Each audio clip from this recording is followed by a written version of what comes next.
Bismillahirrahmanirrahim. Assalamualaikum warahmatullahi wabarakatuh. Bagaimana kabar anak-anak hari ini? Masih semangat belajarnya ya? Pembahasan hari ini kita akan membahas contoh soal untuk PKN kelas 7 semester 2. Soal nomor 1. Keberagaman dalam masyarakat menjadi tantangan karena tumbuhnya perasaan kedaerahan dan kesukuan yang berlebihan dapat mengancam keutuhan bangsa dan negara kesatuan Republik Indonesia. Oleh karena itu, upaya meningkatkan kerukunan antar suku, pemeluk agama, dan kelompok-kelompok sosial lainnya dapat dilakukan melalui dialog kerjasama dengan prinsip A. Kebersamaan, kesetaraan, toleransi, dan saling menghormati. B. Kesetaraan, kesejajaran, keadilan, dan mufakat. C. Musyawarah, mufakat, keadilan, dan kemandirian. D. Kepercayaan, kedamaian, toleransi, dan kesetaraan. Jawabannya adalah A. Kita lanjut ke soal nomor 2. Soal nomor 2. Perkembangan budaya di kepulauan yang tersebar di Indonesia berkembang sesuai dengan tingkat kemajuan masyarakat dan lingkungan masing-masing. Dengan demikian, muncullah keberagaman dalam masyarakat. Hal tersebut disebabkan oleh A. Kondisi negara kepulauan, B. Keadaan transportasi dan komunikasi, C. Perbedaan kondisi alam, D. Letak strategis wilayah Indonesia. Nah, jawabannya adalah A. Kondisi negara kepulauan. Lanjut ke soal nomor 3. Perhatikan pernyataan berikut ini. 1. Letak strategis wilayah Indonesia. Yang kedua, berasal dari nenek moyang yang berbeda. Yang ketiga, kondisi negara kepulauan. Yang keempat, perbedaan kondisi alam.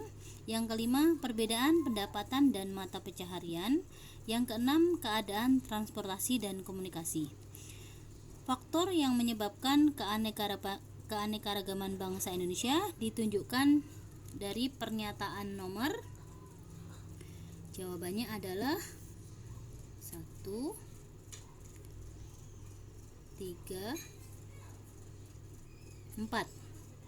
Jadi jawabannya adalah 1, 3, dan 4. Berarti jawabannya adalah B. Kita lanjut ke soal nomor 4. Soal nomor 4. Pada hari Kartini, seluruh siswa kelas 7 akan menggunakan pakaian adat.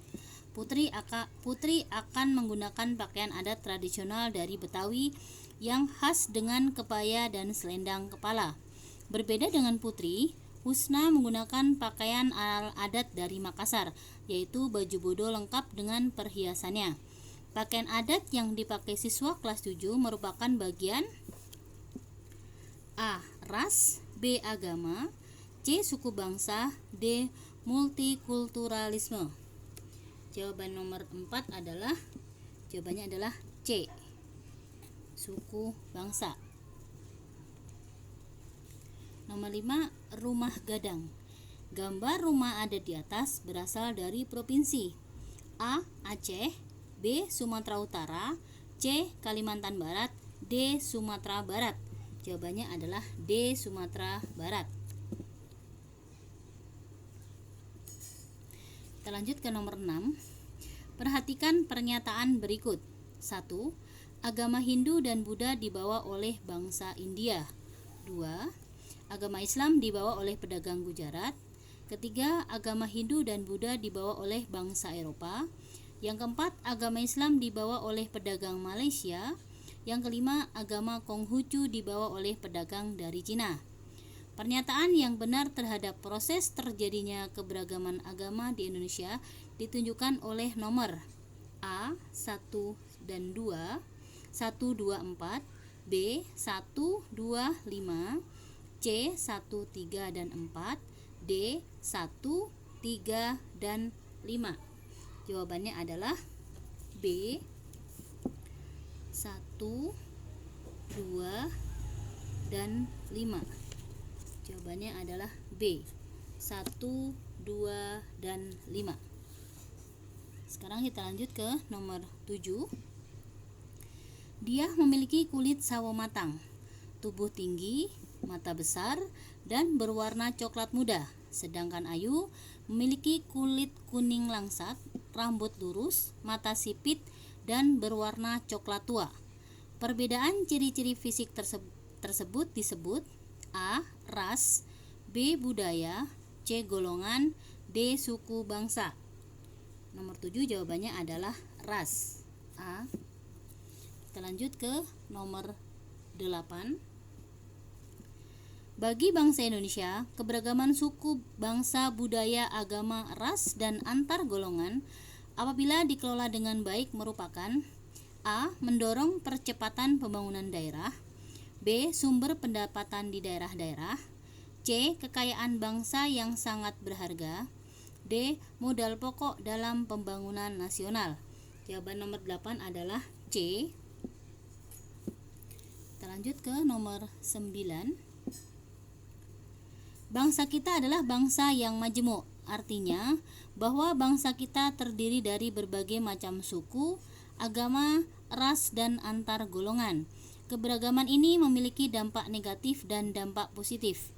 Di bawah ini merupakan salah satu dampak positif dari keberagaman bangsa Indonesia, yaitu A. Adanya ketidakharmonisan dalam hubungan kemasyarakatan, B. Memberikan manfaat bagi perkembangan dan kemajuan bangsa Indonesia, C. Banyak bermunculan konflik antar masyarakat di daerah, D. Perkembangan pembangunan di Indonesia menjadi terhambat. Jawaban nomor 9 adalah B. Memberikan manfaat bagi perkembangan dan kemajuan bangsa. Kita lanjut ke nomor 10. Nomor 10. Makna dari semboyan Bhinneka Tunggal Ika meskipun beragam. A. Suku bangsa, agama, ras, dan antar golongan tetapi tetap satu kesatuan. B. Pemikiran tetapi tetap untuk kemajuan Indonesia. C. Indonesia negara majemuk tetapi mampu hidup rukun. D. Peraturan tetapi tetap menjunjung hukum nasional. Jawaban nomor 10 adalah A. Kita lanjut ke nomor 11. Negara Indonesia terdiri dari wilayah yang sangat luas terbentang dari Sabang sampai Merauke. Indonesia memiliki ribuan pulau yang tersebar dan menjadi tempat berdiamnya penduduk dengan ragam suku bangsa, bahasa, budaya, agama, dan adat istiadat. Arti penting keberagaman suku, ras, agama, dan antar golongan bagi bangsa Indonesia salah satunya adalah A. Penyebab konflik antar suku, agama, ras, dan antar golongan. B. Penyebab maraknya aksi demonstrasi memperjuangkan hak masyarakat. C. Keberagaman bangsa yang sangat berharga untuk mencapai tujuan. D. Keberagaman merupakan masalah biasa yang tidak perlu dibahas. Nomor 11 jawabannya adalah C. Kita lanjut ke nomor 12. 1. Melaksanakan ajaran agama yang dianutnya dengan baik dan benar. 2. Mengikuti acara ibadah agama orang lain untuk menunjukkan toleransi. Ketiga, melarang umat beragama lain melaksanakan ibadah. Keempat, tidak memaksakan keyakinan agama yang dianutnya kepada orang lain. Yang kelima, toleran terhadap pelaksanaan ibadah yang dianut pemeluk agama lain, yang merupakan wujud perilaku toleransi dalam kehidupan antar umat beragama pada masyarakat yang beragam ditujukan dengan nomor A. 1, 2, dan 4, B. 1, 3, dan 5, C. 1, 3, dan 4, D. 1, 4, dan 5. Jawabannya adalah 1. Jawabannya adalah 1, 4, tidak memaksakan, 5. Jadi jawabannya adalah D. Kita lanjut ke nomor 13. Jeffrey adalah pelajar di sekolah favorit yang kebanyakan siswanya berasal dari keluarga mampu. Jeffrey terpilih menjadi ketua kelas, padahal Jeffrey berasal dari keluarga tidak mampu. Dari cerita di atas menunjukkan bahwa di sekolah Jeffrey telah menjunjung nilai-nilai toleransi dalam keberagaman, yaitu toleransi antar A. Umat beragama, B. Golongan, C. Suku, D. Daerah. Jawabannya adalah B golongan. Nomor 14, kerjasama dalam mengusir penjajah untuk meraih kemerdekaan tanpa dibatasi oleh perbedaan suku bangsa, adat istiadat, agama merupakan bukti kemampuan bangsa Indonesia dalam hal A. Berkompromi dengan penjajah, B.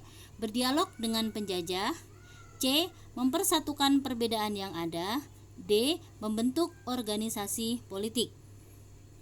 Nomor 14 adalah jawabannya mempersatukan perbedaan yang ada, C. Kita lanjut ke nomor 15.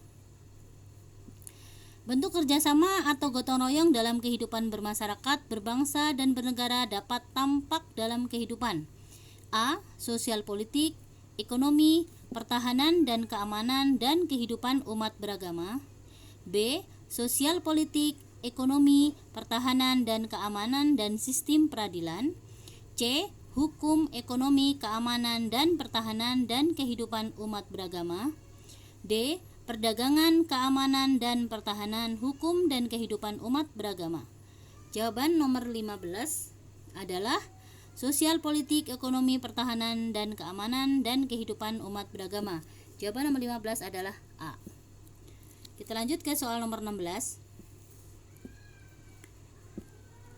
Tujuan nasional bangsa Indonesia yang hendak dicapai melalui upaya pembangunan nasional tercantum dalam pembukaan UUD Negara Republik Indonesia tahun 1945 alinea A. Pertama, B. Kedua, C. Ketiga, D. Keempat. Jawabannya D. Keempat. Kita lanjut ke nomor 17.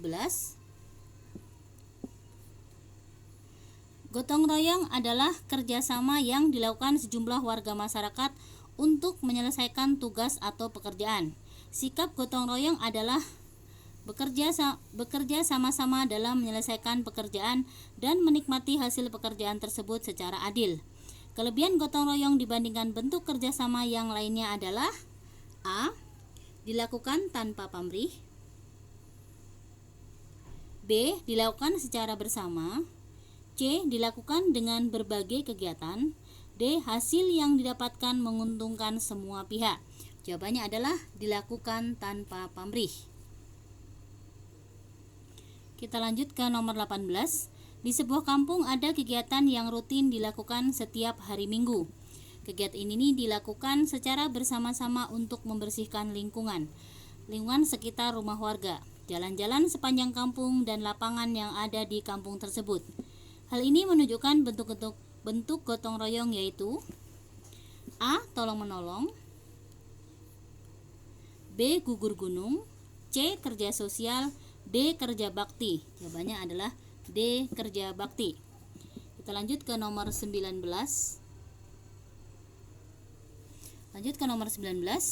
Musyawarah untuk mufakat merupakan cerminan dari pelaksanaan sila keempat Pancasila, yang pada prinsipnya menegaskan bahwa bangsa Indonesia akan terus memelihara dan mengembangkan semangat bermusyawarah dalam perwakilan.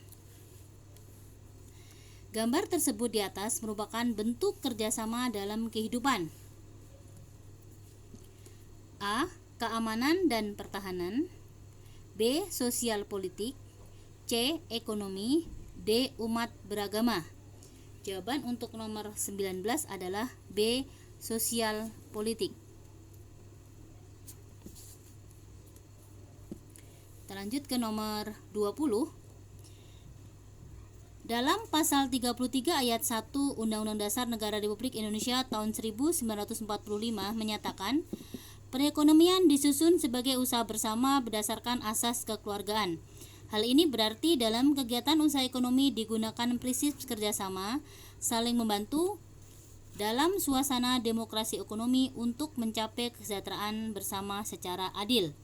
Salah satu bentuk kerjasama dalam bidang ekonomi yang diharapkan dalam pasal ini adalah A. Firma, B. BUMN, C. Koperasi, D. CV. Jawaban nomor 20 adalah C. Koperasi. Kita lanjut ke nomor 21. Sikap selalu memisahkan diri dari kehidupan sosial di masyarakat karena adanya jurang pemisah akibat perbedaan suku bangsa, adat istiadat, agama, dan bahasa daerah. Sikap tersebut dalam kerjasama di berbagai bidang kehidupan masyarakat harus dihindari, termasuk sikap tidak terpuji yang disebut A. Fanatik sempit, B. Individualis, C. Eksklusivisme, D. Primordialisme. Jawabannya adalah C. Nomor 22. Kerjasama merupakan usaha yang dilakukan oleh dua orang atau lebih untuk mencapai tujuan bersama. Kerjasama dalam berbagai bidang kehidupan yang dimiliki bangsa Indonesia merupakan A. Kekuatan untuk menghadapi pemberontak dalam negeri, B. Kekuatan untuk menghadapi serangan bangsa asing, C. Kekuatan untuk mencapai tujuan nasional, D. Modal utama pelaksanaan pembangunan. Jawabannya adalah C. Kekuatan untuk mencapai tujuan nasional. Nah, adik-adik, ini adalah contoh soal untuk kenaikan kelas PKN kelas 7 semester 2 untuk di part 1 nomor 1 sampai dengan 22. Semoga bermanfaat. Jangan lupa like dan subscribe-nya ya. Wassalamualaikum warahmatullahi wabarakatuh.